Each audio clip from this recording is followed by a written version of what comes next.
morning, good afternoon, good evening, yWhales. My name is Siva Avvaru, Managing Director of yWhales Solutions, and I am joined by my fantastic guest and co-host, Jessica Billingsley, board member of yWhales. Jessica, how are you doing today? I'm having a fantastic day. How about you, Siva? Good, good. And we're going to dive deep into the world of online commerce here, and we're joined by our guest, Chris Schmidt, CEO and founder of Parallel. Chris, how are you doing today? Good, thank you. Thanks for having me.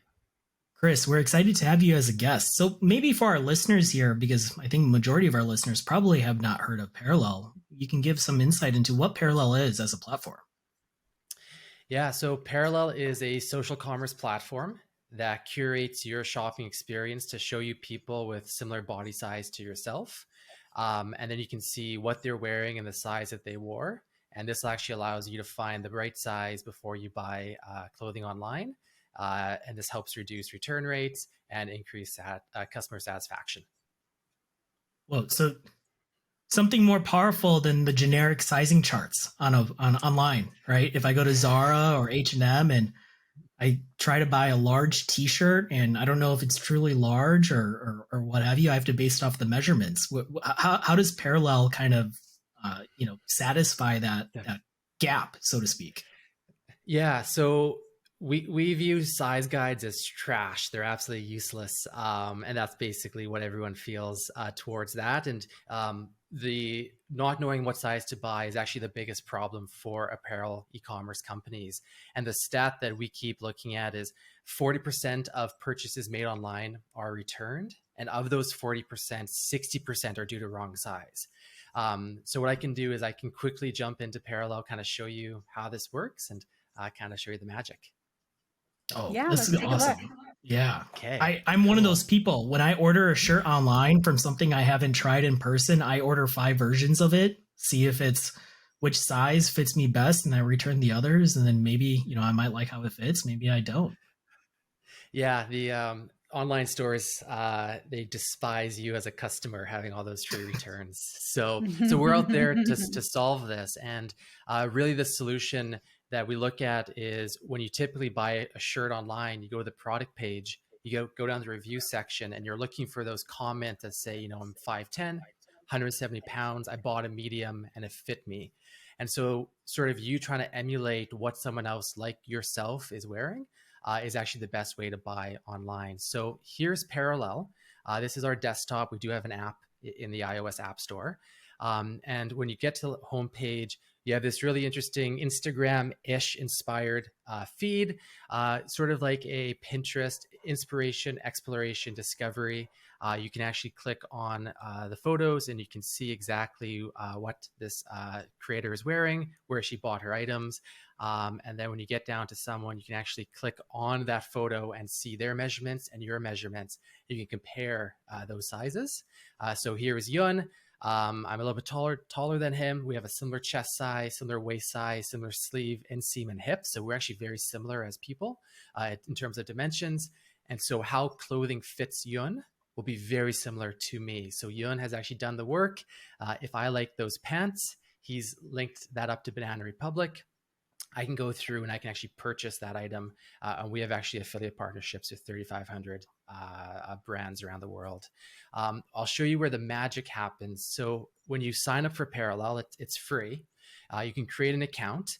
And if you want to upload your photos, you can definitely do that. But I was just going to jump into the measurement section. And so let me just jump through here. So this is the magic. This is our AI system that we built over the course of 3 years. And what we've built is this ability to upload 2 photos of yourself.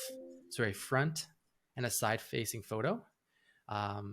Typically, you'd be doing this on your phone, but I just have my photos on my desktop. A few comments about the photos. The background doesn't matter. We use AI to take care of the background. Our system is so accurate that if you have your phone in your pocket, it will actually make that thigh that much bigger. It's 98% accurate compared to a 3D body scan, which is just world-class in accuracy. The pose you're standing in, we know that humans are really bad at following directions. So we've built an AI system that accepts a wide range of inputs. So as long as you're doing what I'm doing in a similar fashion, it's going to work. And there's no LiDAR. It's just 2 JPEG images. The mindset when we build product at Pluto is it has to be simple enough for my mom to use it. Full stop. If my mom can't use it, we're not shipping that product. So you upload your 2 photos, you put your height in, and then you hit submit. And basically in a few seconds, we will analyze those photos and we'll actually generate your body measurements and we'll attach those measurements. So that was pretty quick. This is a live demo, by the way. This is like live on the site. What we've done is chest, sleeve, waist, inseam, and hips. Those measurements have been attached to my profile. They're really accurate. You can take a tape measure out, measure me. They're going to be basically spot on. And so what's happened is now that my profile has my measurements, when I go shopping, I can curate my feed to show me people with my size. So I'm going to quickly jump over to the page here. I'm going to toggle this button. And now my feed is being curated to show me just users with my similar body size. So all these people have a similar body size to me. I can click on a photo. Let me click on this guy.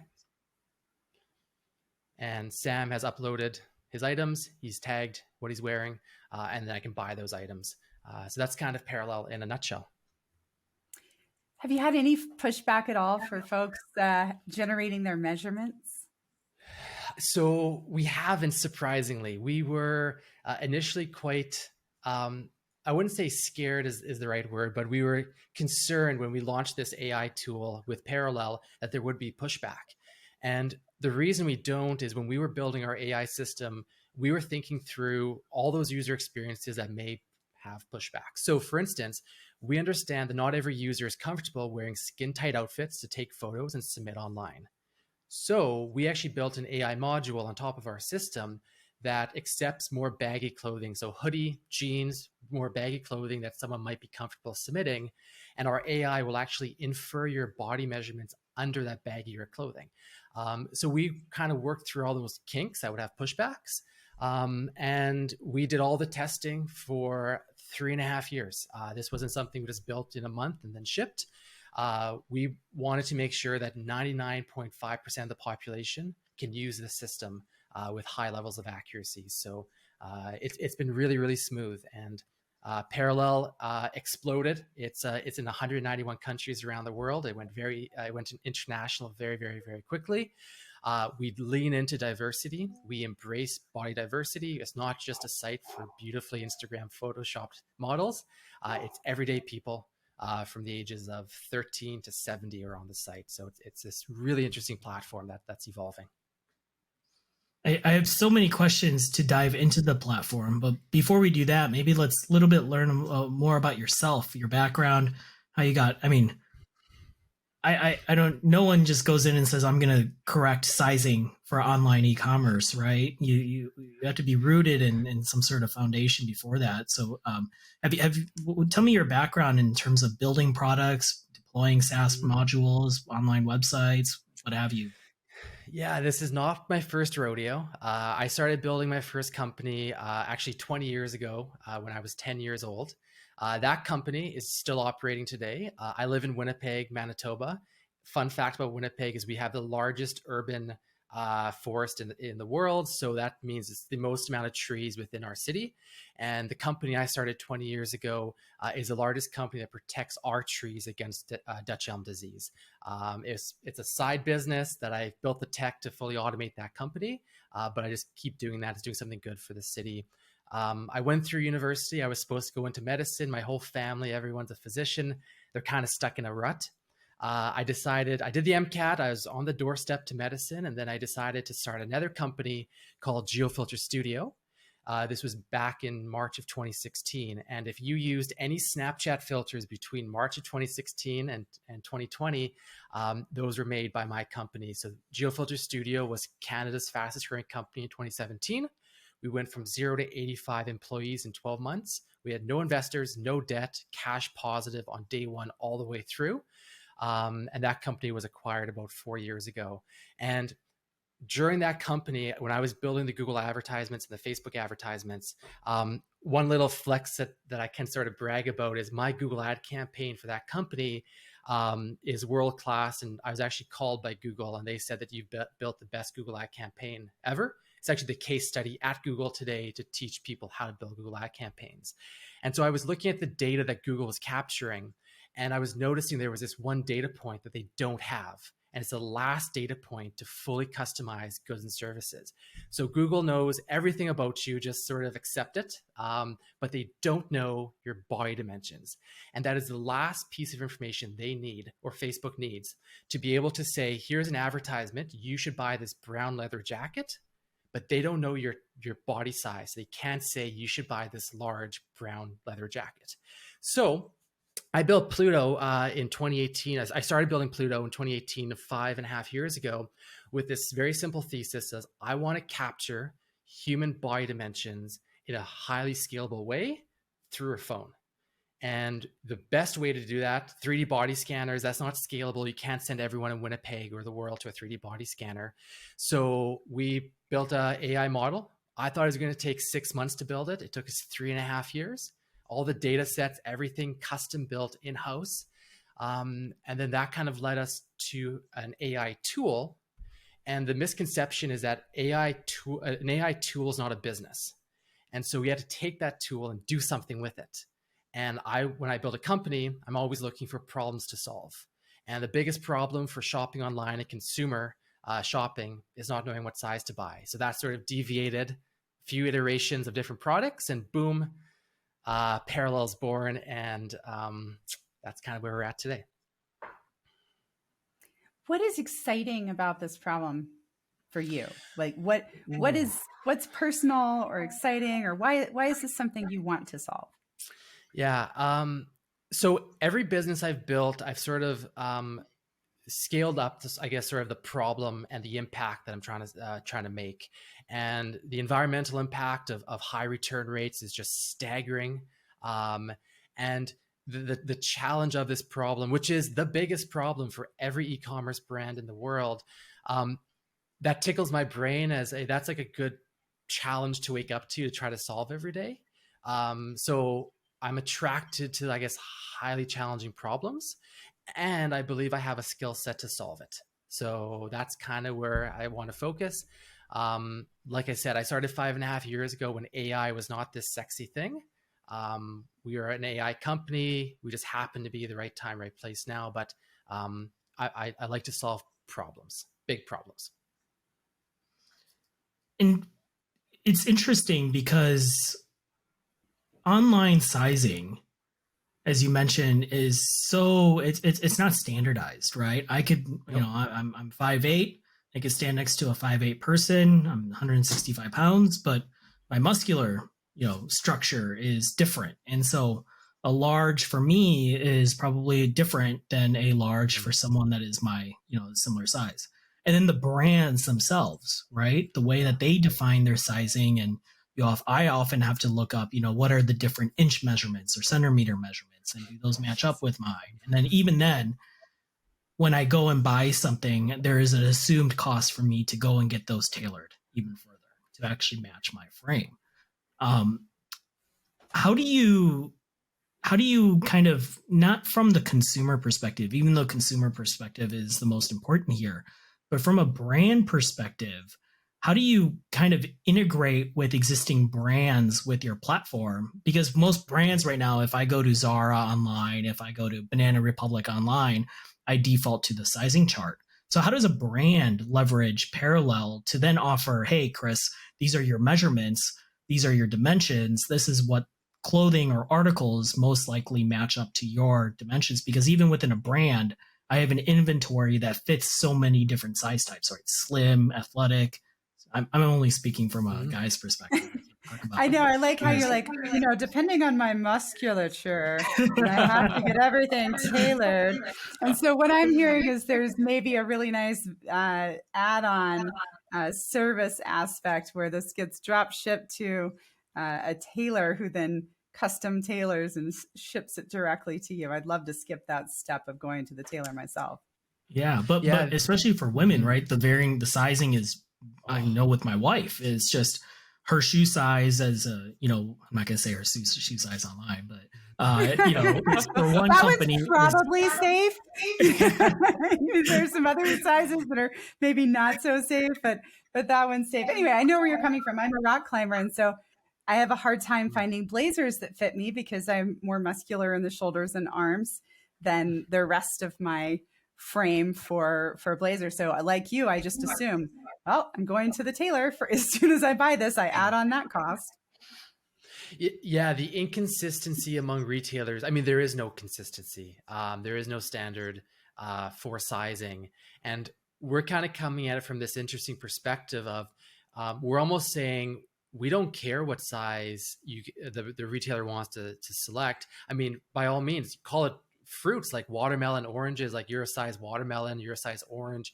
What we're doing, which is really interesting, is the data side that we're collecting on the back end actually allows us to kind of circumvent the size guide. So for instance, if you are at a brand that their sizing completely wonky, as long as you know based on your measurements and someone else that is wearing a size from that brand and their measurements, then it actually doesn't matter because you can infer what size you should be by seeing someone else with that size of clothing on. So if you have really broad shoulders, you come to Parallel, you'll find someone else with really broad shoulders, and then you'll see all the brands that they shop from and all the sizes that they wear.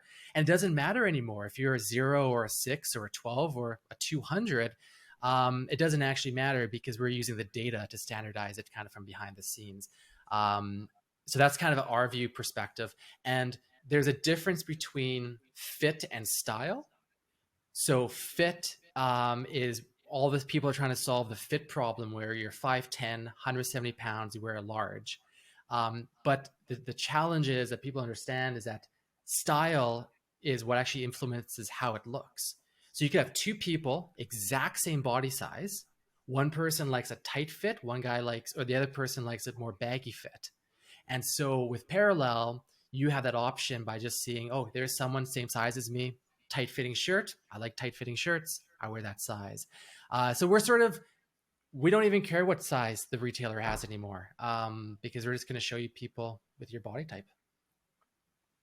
And I mean, what you just demoed, those were individuals submitting. So it's not, the brand sponsoring these, or maybe they are if they're, an ambassador, an influencer for the retailer. But those are, I could say, hey, I really like these brands, Siva, and I want other people with similar. So I can join your platform and start uploading my sizes. And then how do you incentivize that? Because there's probably a community aspect to this. There's probably some sort of referral or, direct to fulfillment aspect to this with the retail. Like you're trying to harvest what is the hardest data point, which is user provided input into the platform. Yeah, you're right. So all the content on Parallel is user generated. We are trying to build one of the most difficult services platforms, which is a 3-sided marketplace. We have creators, we have shoppers, and we have brands. And all of them have different incentives. And so we spend a lot of time, I really enjoy this aspect of building Parallel, thinking about the gamification effects to drive incentives for different pillars of the business. And so, yeah, creators, they're on the platform, very frankly, to make money. Whereas brands are there for exposure and sales, and shoppers are there to find the right size. And so we have built these, flywheels to drive these incentives. And it's quite an interesting, even psychological aspect that we think about how to drive incentive for different user groups. So a question for you on, you mentioned it took you 3.5 years to get this AI engine working the way that you wanted it to. What's the secret sauce there, and how much of a moat has that created for you? And how do you think about these just light year leaps that AI is making every 6 months, and how you continue to stay ahead of the curve running an AI company? Yeah. So at the end of the day, our data sets is really the IP. You can't just go online and find the data sets. We built them in-house, custom. And so when you think about the moat, I get asked this question quite often. And honestly, my response is anyone else that wants to go and build what we built, go for it. Good luck. It was hell. It was like really hard. It was 100-hour work weeks for 3.5 years with the best engineers that I can find. So this isn't just something that you roll over tomorrow, build the same system, and voila, you're competing with us. So it is our technical moat. But we do have to, we're always iterating. We're always building more AI. The entire site, there are dozens and dozens of AI components in the site, all the feeds, all the recommendation, photo analysis, imaging analysis, all that is happening behind the scenes. It's not as obvious as maybe the photo upload system. The evolution of AI, I've been in it for 5.5 years now. Mainstream is just noticing it now and saying, holy crap, this is moving really, really, really quick. It's been moving quick for years. And ChatGPT was really the first instance when the average person saw a application using AI. But Google search and your recommendation feed on Facebook and Instagram, those have been AI models for 10 years. So for us, we don't really have a mindset of, we're not chasing anyone. We're not trying to emulate someone else. We have a vision. It's very clear. We know what we want to get to. So we just keep building and iterating. And we're not trying to chase someone else and try to keep up with them. So for us, we try to get to the end goal. And we just keep building along the way. But it's a different mindset where competitors sure come and go, but we really have a strong fundamental belief of what we're trying to do.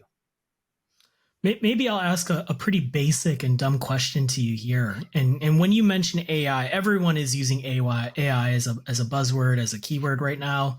And, I think most people, it's June of 2023. When people think AI, the first thing that comes to mind is ChatGPT. This is not something that I could just go and run a prompt and say, hey, go replicate Parallel's platform and build me, just kind of like how a lot of these ChatGPT software platforms are being created out of thin air. They're relying on the AI to create it, right? Now that's different, right? And so when you say AI, is it the implementation of a large language model similar to Bard, similar to ChatGPT? Is it like what aspects of AI are true AI that are powering the back end of Parallel? And can I interject there? Just how much of it is machine learning from these data sets versus AI? Yeah, I think people are definitely oversimplifying AI and what AI actually is, which is, at the very basic level, it's, training neural networks very similar to your brain to be able to learn and infer future tasks based on previously learned, data sets. And so for instance, within Parallel, and sort of why I mentioned early on in the podcast that AI is a tool, is AI is used in many capacities. So for instance, when you upload a photo to Parallel, we use AI just to determine if a human is in the photo. Now, human detection AI is nothing fancy. It's been around for 10, 15 years, maybe even more. But it's how you use AI in sequence for different, so the body upload system has a lot of AI modules in it. And where where the value actually comes from AI is when you can actually capitalize on those AI models. I think there's sort of this fad happening now where someone starts a company and says, hey, we're an AI company and we can do this, this, this. That's great. But what's your business? How are you actually going to utilize that AI? So it's a very buzzwordy thing at the moment. I know people that are just slamming AI into their pitch decks at the moment and just trying to AI everything to raise capital. And that's not the way to go. The people that are truly in the industry can see the smoke and mirrors. And I think I think the winners and losers are going to come out very soon in the next couple of years. As you guys were kind of prototyping the model, I'm sure, a lot of user testing, a lot of A/B testing, a lot of, data point testing.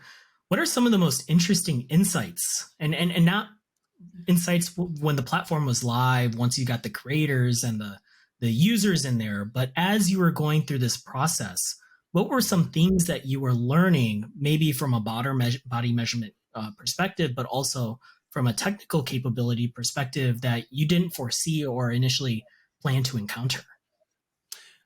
Okay, I love that question because that touches on the limitations of AI. So AI is amazing in very scoped settings. And as soon as it has to deviate from that very specific task, AI is quite dumb. So for instance, if you train an AI model on what an apple looks like, you could give it thousands of apples and say, this is different types of apples.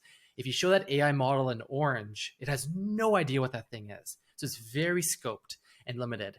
And that was an interesting sort of curve that we went through when we're building our data set, where the human body, when you look at different ligaments, the size, the girth of different bones, it vastly expands beyond what you can actually feasibly imagine. So the progression of our AI tool was the first year was simply proving out if this was even feasible. Like that's actually how we started. We didn't actually think our idea was feasible. We got to an idea of, okay, this can work. Let's get a prototype out. That took a whole year to do. And after that second year, we realized our system was really good on the middle deviation. So one deviation of the population. So I'm very average. I'm 5'10", about 170 pounds. And so I am the definition of the average male in North America. So as soon as you go to different countries, the average male in Europe or in Africa or in Asia, it's quite different. And so we found out very quickly that our system sucked on people outside of the average deviation of North Americans. And so I had a friend come in who's a basketball player, really lanky arms, 6'4". The system didn't know what to do with them. So we spent a whole year, so that's year 3, enhancing our data sets. And what we did was we went through every bone in the body. We determined what would be 3 to 4 standard deviations of the population across every country in the world that bone could potentially be, the girth, the length, everything that might be. And we wanted to make sure that our data set had that data in it so that our system has seen every type of body imaginable. That's year 1, 2, 3. And we got out the other end and we turned it on and it works really well. But it was obsessive, meticulous work for 3.5 years. And to be totally honest, I'm the dumbest person at my company. I only hire smarter people. So I had some really, really smart people working on this project. So what you created essentially is a new set of IP around a referential data set, right? Because you're referring existing data sets of other countries. This is, I'll use Indian because I'm Indian. This is what, the Indian metrics or numbers are for the average male and average female, but no one's forecasted deviations, right? Everyone's capturing average, right? And maybe outliers if they've been captured. North America. And that's probably most of the referential data that most of the brands are using today for the production of their clothing. And so now, is that true? Do you have a new data set that is referential? That is kind of your secret sauce as well. It's your IP. Yeah, the data point that we have that no brand has ever had is we have the true data point of what is the average waist size of a 27-year-old male buying H&M's t-shirts in Winnipeg. How does that compare to someone in Sydney or Nigeria or, Antarctica? And the other data point that we have is that user that is buying the Zara t-shirts, we know all the other brands and all the other sizing that user is also wearing. So when you think of marketing tactics for Zara, we have a data point where if you're trying to expand your marketing initiatives and find a new segment to market to in, let's say, Facebook retargeting, if we came back to Zara and said, most 25 to 30-year-old males in Canada buying your shirt are also wearing Mizuno runners, Zara should be running an ad in Canada against Mizuno runners for 25 to 30-year-old males, because that's actually their new segment of the population that they should be advertising against. So the data we have is like really, really, really powerful. We're a team of 13. We can only do so much. So we actually haven't began to commercialize that side of the business, but that's in the plans. Very exciting. As you were doing this work, call it the worldwide work around bones and links and different standard deviation measurements, did you find that there were other cultural considerations you needed to take into account for the software to go global, to be in 191 countries? Yeah, we were noticing how as people age, the way that they store fat on their body changes. So the way that a 25-year-old male stores excess fat is different than a 55-year-old male. So just even ensuring that all the body types were inclusive, and even a challenge that drove my team nuts for a very long time was the curvature in a back. So when you think of AI models, you want to really standardize inputs because that's the best chance that the AI is going to do a really good job.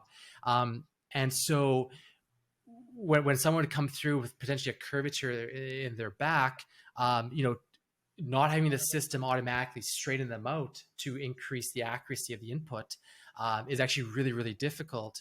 And so knowing when you're taking your photos, you could just have someone that just casually is leaning to their side. We can use AI to straighten them out. But if they actually have the curvature as part of their body, don't straighten them out. So there's all these challenges, small things such as the processing time to process hands and feet from a vortex perspective on a 3D mask is immense. So what we do is when you come through our AI system, we actually chop your hands and your feet off, and we actually chop your head off as well. And so that actually allows us to increase the speed of our AI models because the amount of data points in your hands and feet far surpass the rest of your body. So it's just kind of basically like batch processing images. Yeah. It'd be cuter if you put a bag over everybody's head, though. It's kind of creepy, but we actually reattach hands and feet once you finish the system. We use generic models and actually reattach them back to you. So just like weird, quirky things like that, but that, 10x the speed of our AI models, not having to process hand and feet. So, it's a lot of tedious work, and it's really smart people working a lot behind the scenes. So you're building this product, platform 3 years in the making, and eventually you had to flip the switch, or maybe that was in year 2 or what have you. But when did you feel that your model was ready to actually start being exposed to the public, to actually become, to start on your business, so to speak? Like, what was that inflection point? Yeah. So Jessica, you sort of mentioned at the beginning, sort of that pushback and that fear that we potentially had when you launch this type of system. Terrible things could go wrong. If people are coming through the system and we're saying they're 3, 6, 12 inches bigger than they are, you're dealing with body images and very, very personal measurements. And so you have to be right. And it's not an understatement that the day we launched Parallel that had this AI tool in it, we honestly just held our breath and we waited for someone to email us yelling their head off, being like, you guys, like, your AI system doesn't work, like it made me really big or really small, or this measurement's off. Fingers crossed, we haven't had that issue yet.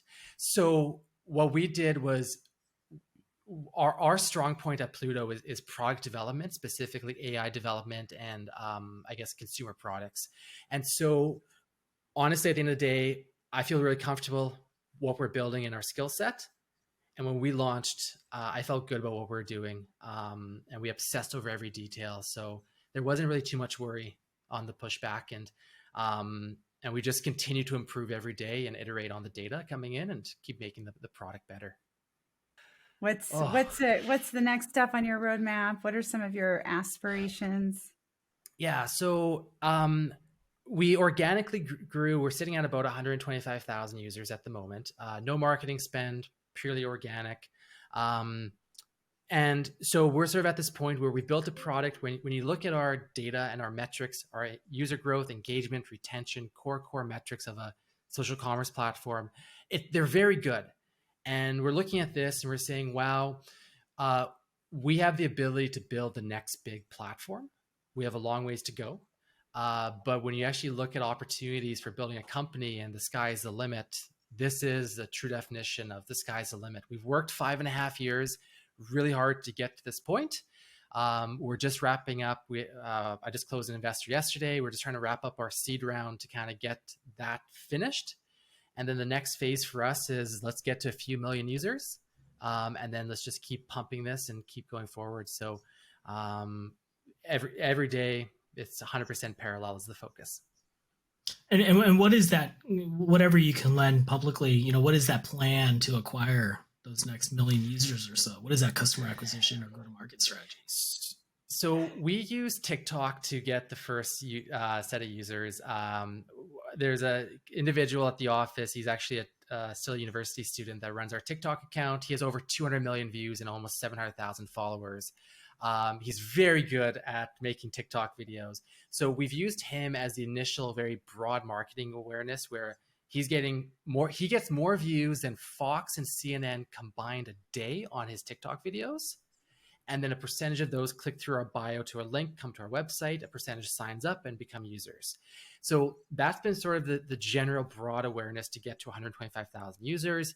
One of the metrics that's really exciting for us is every user that joins the platform invites on average 3.5 other users. So we're in this world that we need to be building a product that self-populates and self-expands. We can't pay for every user acquisition coming through. So we need to be building a product that's actually making some impact and some value on users. So if you do the math at 125,000 users, if every single user invited one friend, you're at 250,000. If they all invite one friend, you're at 500. And if they all invite one friend, you're at 1 million. So you'll actually only need 4 kind of growth cycles to get to 1 million users. And that's only having every user invite one friend. So our path to millions of users is there. We just got to execute and keep pushing every single day. One interesting thing about your platform that I was browsing and that you were kind of showing, and as you were showing it, I was thinking about it is, right now in social media, especially social media commerce, and I'm thinking Instagram, TikTok, maybe Facebook to agree, even Amazon, right? Because Amazon has become a social commerce platform with Amazon influencers. Is that individuals now have an opportunity to become influencers and creators and eventually, generate some revenue here.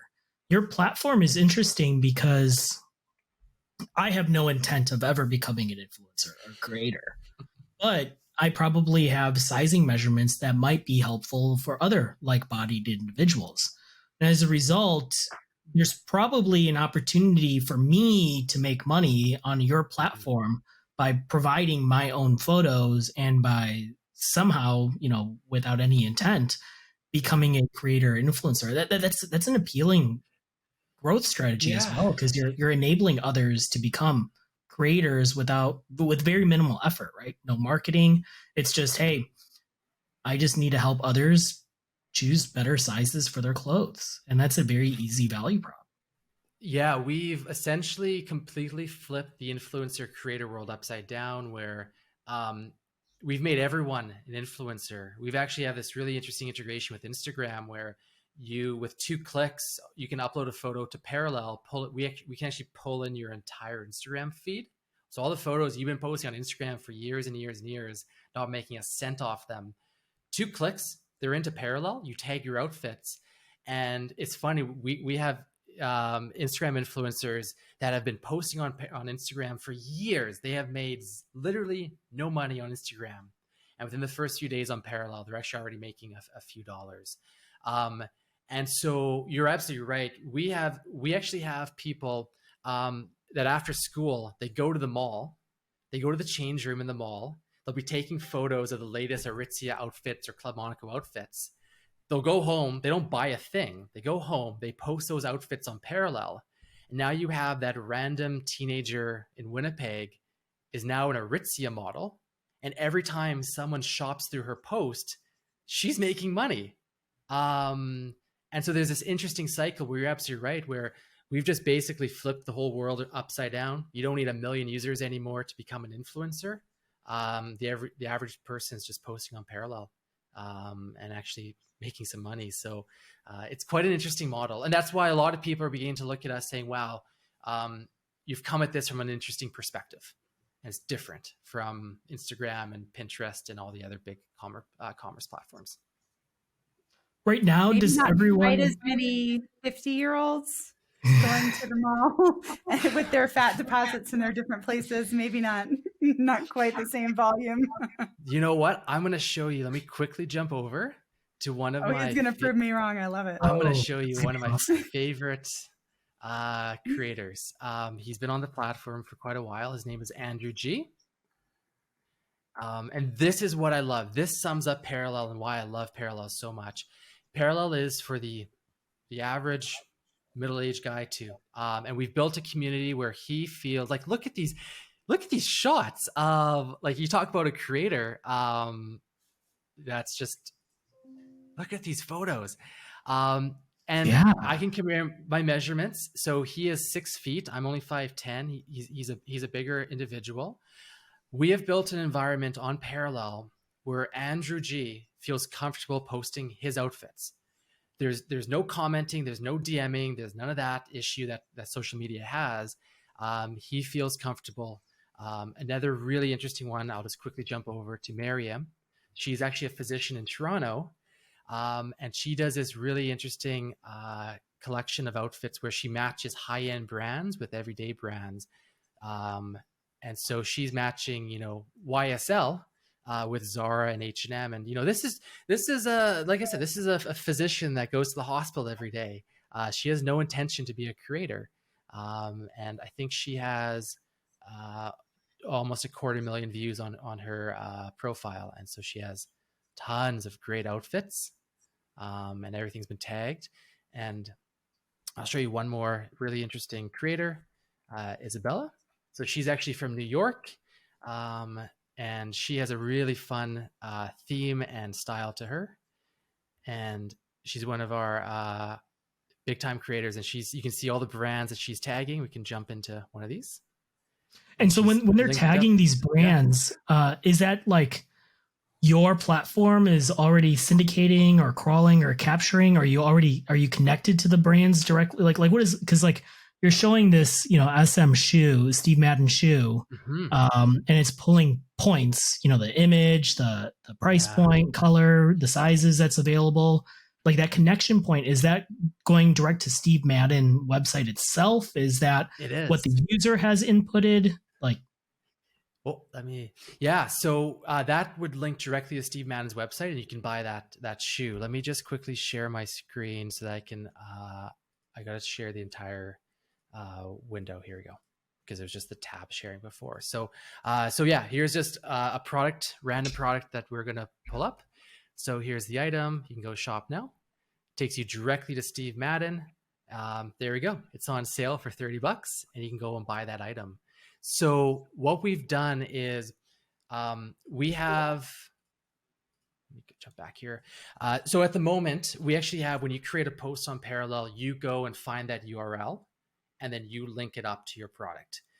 That whole process it's definitely a friction point on when you're creating content on Parallel. So what we've began to do is we've actually began to index every product on the internet into our database. So we started with Shopify. We have about 1 million products now in our system. We've indexed all the Shopify. So when you come now to post a product on Parallel from Shopify, you just will type in, you know what? Let me just show you. This is the beauty of the site is that we can just do live demos, and it works really well. So I'm going to jump over to create a post. I'm going to show you the Instagram feed right here. So I'm going to pull in, here's my personal Instagram account. I can select a photo. This is coming off my Instagram page. So I'm going to crop it. So there we go. It's in Parallel. So I'd go through and I'd add a new item. So let's just say I know an Instagram or a Shopify store is, let's say, Gymshark. So I'd select Gymshark.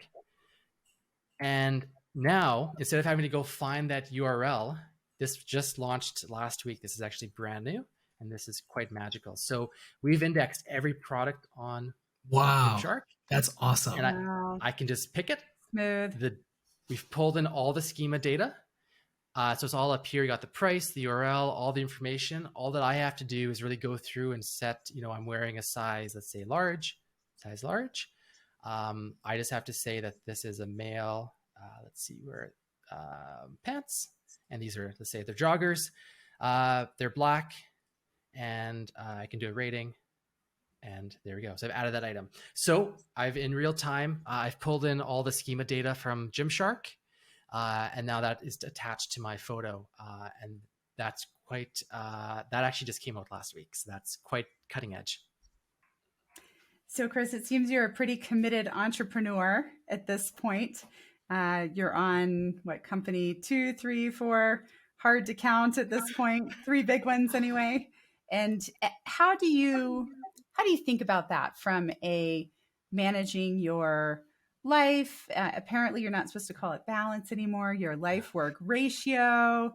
But how do you think about being able to continue to do it for the long term, and what keeps you going in that respect?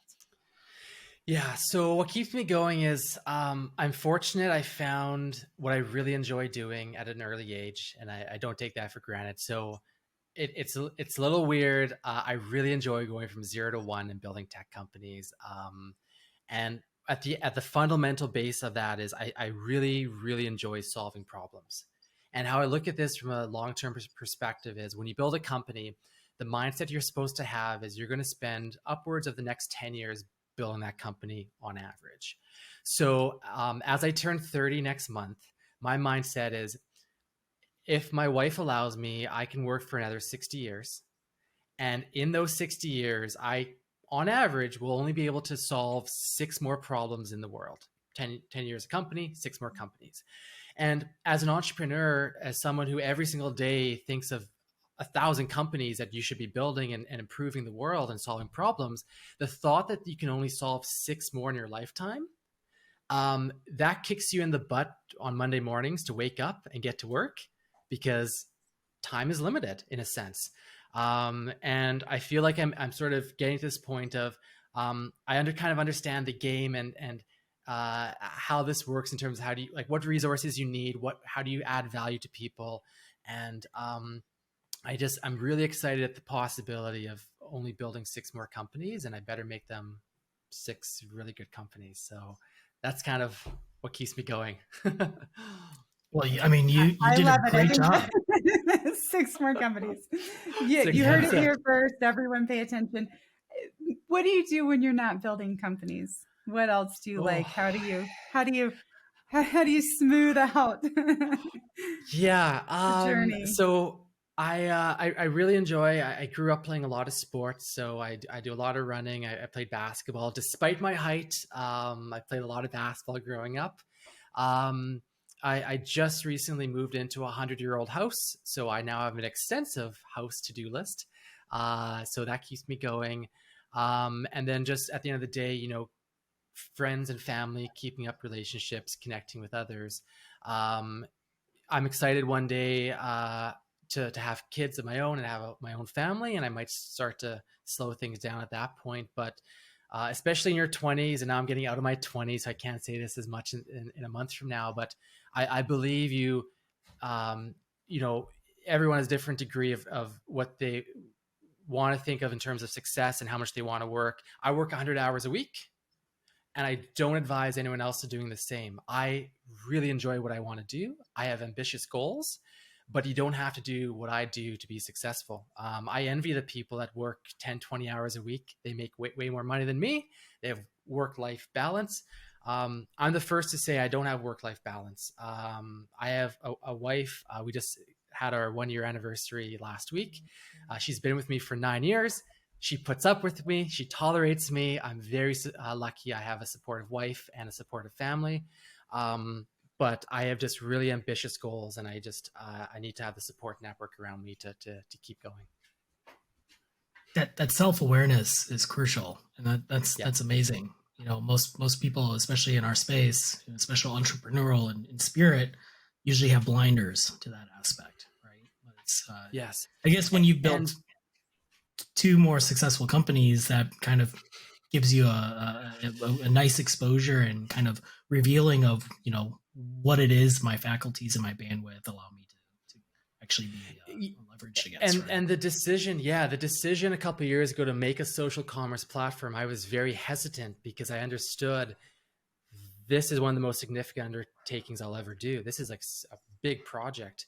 And I don't, I think especially in my generation, there's this mindset of being a tech CEO is this sexy position. And it's quite the opposite. You know, you're working every day, all day, Sunday night, Saturday mornings, you're always working. There's always problems. There's always issues. There are always, as a CEO, you're at the top, problems stop at you.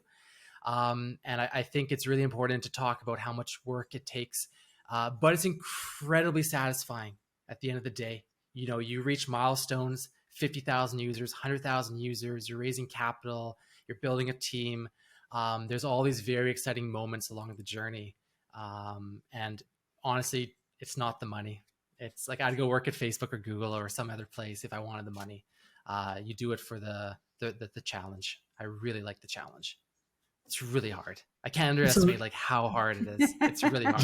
Yeah. And that's not light, right? And there's a whole different level of life, you know, bandwidth expectancy the minute where the end of the ship, basically the buck stops with you, right? Yep. And there's just so much that you have to think about, you know, you have people's lives in your hands that you have to, all these ancillary things that are on your mind that, you know, if you were just an individual contributor, you didn't have to worry about, right? You know, payroll every 2 weeks, that's the livelihood of your employees. You can never miss payroll. I've never missed payroll. You do whatever it takes to make payroll, because at the end of the day, it's your employees' families. And you have to understand that this is a serious business. Taking investors' money, that is so serious. And when I start my own companies, I always self-fund my own companies to start, because I'm like, there's no way I'm risking other people's monies on my crazy ideas. So just like understanding the serious factor of this, of building companies, and the sexiness of entrepreneurship over the last couple of years is sort of a pet peeve of mine that I try to kind of come back and say, it's not sexy. And if you don't like working every second, it's not going to be fun. So, and you have to understand that people are everything, culture is everything. And the way that I build my teams is it's people first. I work for my employees. They're not there to serve me. And when you flip that mindset, you sometimes have success. So that's my mindset. I love that. You mentioned a little bit earlier that you're in the middle of a raise. Do you maybe want to speak a little bit more? Are you nearing the close of that? Are you looking for a couple more investors? Yeah. It's definitely a tough market out there during a recession, whether the government wants to say it's a recession or not. I did a pre-seed round a couple of years ago. I'm now doing a seed round. I have an amazing group of investors. I'm in the back half of this seed round. I'm just looking for people that, really believe in what we're doing and see the upside of Parallel, and kind of want to join a rocket ship and build the next big platform. So if there is interest, feel free to find me on LinkedIn, send me an email, chris@pluto.ventures. I'm happy to chat. And for me, when I'm building investors or when I'm building my team and bringing investors on, the most important thing is the people. And if it has to mesh, the culture has to mesh. With my investors, it's a one-on-one with me. I'm the one giving you updates. Everything has to work for these companies to actually take off. So if there's anyone interested, please send me a message. I just closed actually an investor yesterday. So things are actually happening quite quickly for us. Awesome. And we'll put those details for everyone listening in the show description here. Cool. Chris, thank you. Thank you for taking, an hour out of your extremely busy 100-hour week. This was an awesome topic to talk about. I mean, I can confidently say that I talked to someone that actually measured every human bone across the planet, right? That would be us. We've done things that we know, measurements that no human needs to know, for toe sizes and everything you can imagine. So thank you so much for having me. I've really enjoyed the conversation. Thank you so much. Awesome. Thank you, Chris. Thank you, Jessica. And that'll wrap up our session for today.